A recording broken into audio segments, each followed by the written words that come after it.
Back video. ఇప్పుడైతే chicken gravy చేస్తున్నాం. Chicken గ్రేవీకి కావాల్సిన పదార్థాలు మీకు ఇప్పుడు చూపిస్తాను. త్వరలో కిచెన్లోకి వెళ్ళిపోదాం మన మాయతో. చూసినట్లయితే ఇప్పుడు కిచెన్లోకి వెళ్ళి వచ్చాం.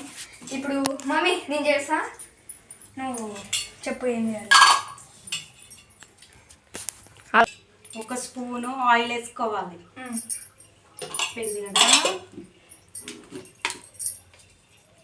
ఉప్పు వేసుకోవాలి 1 స్పూను. ఇప్పుడు 1 స్పూను నీళ్ళు వేసుకొని 1 స్పూను సగం వేసుకోవాలి. ఎందుకంటే ఇది కారం ఎక్కువ ఉంది కాబట్టి కొంచెం తక్కువ వేసుకుందాం. సరిపోకపోతే మళ్ళీ వేసుకోవచ్చు.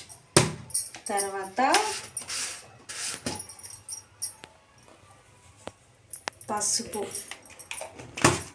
తర్వాత ఫ్రెష్గా పట్టుకున్న అల్లం పేస్ట్.